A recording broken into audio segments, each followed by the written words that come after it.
Hi everyone! Welcome to Jillian's Diary. Ituturo ko sa inyo kung paano magluto ng sweet rice, yung kadalasan na ipinapartner dito sa bansang Arabo sa pritong isda. Una, maghugas tayo ng bigas at ang gamit nga pala natin dito, yung kadalasang makikita nating bigas dito sa gitnang silangan, yung tinatawag nilang basmati rice. Ang basmati rice, mas mahirap siyang lutuin kumpara sa normal rice natin dyan sa Pilipinas. Kaya kailangan natin siya munang ibabad ng 1 oras bago lutuin. Naglagay na nga pala ako ng asukal at ang gamit natin dito puting asukal dahil yung mas magandang gamitin pagdating sa sweet rice.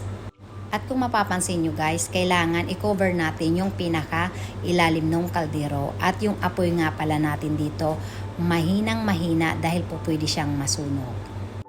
Aantayin natin siya paunti-unti, hindi natin kailangan biglain or madaliin ang pagluluto ng sweet rice dahil po pwede siyang masunog at ang kalalabasan magiging mapait yung kanin natin.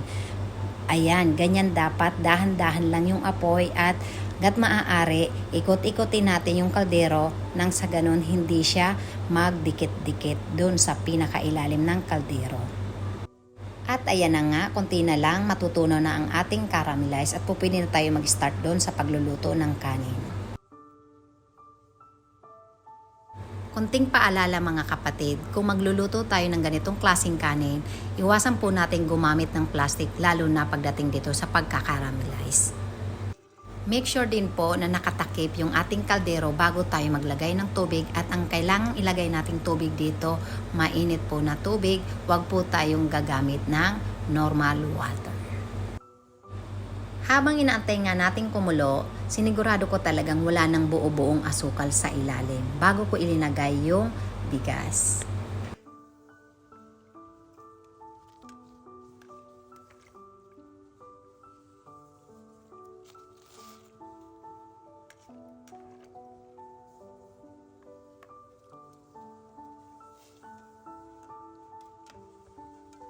Ayan, nailagay na natin lahat at aantayin lang natin yan kumulo ng mga ilang minuto.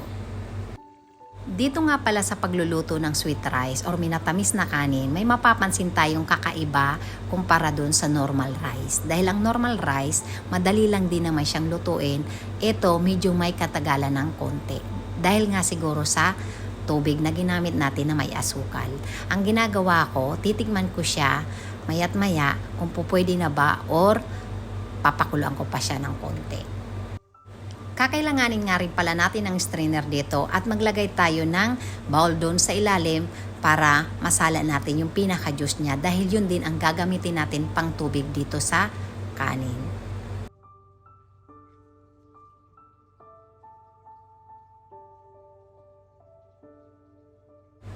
At ito nga ang ating pinagsalaan, huwag nyong itatapon dahil ito mismo yung ilalagay natin na pinakapang tubig doon sa kanin mamaya.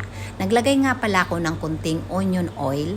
Kung wala kayong onion oil po, pwede din naman normal oil. Saka natin ilagay ngayon yung pinakakanin, tapos lagyan natin siya ng pritong sibuyas para mas masarap at mabango talaga yung sweet rice natin. Layer lang. Sa akin naman ang ginawa ko lang, 3 layer lang siya. Tsaka ngayon yung pinaka-top, lalagyan din natin siya ng sibuyas at onion oil. Alam nyo ba mga kapatid, dito sa bansang Arabo, napaka-importante ng pinritong sibuyas. Isa ito sa mga nakakapagpagana sa kanila at napakasarap din naman talaga ng amoy ng kanin basta't may pritong sibuyas. Naglagay nga rin pala ako ng kunting saffron sa ibabaw. Isa rin ito sa nakakapagpasarap sa sweet rice o minatamis na kanin. Ito nga pala yung juice na galing sa pinagsalaan natin, kaya kung sasalain yun, make sure na malinis din yung bowl dahil yun din ang gagamitin natin pang tubig. Takpan lang natin at antayin ng konti, ng ilang minuto lang, luto na yan. At ayan na nga guys, ready na ang ating tanghalian.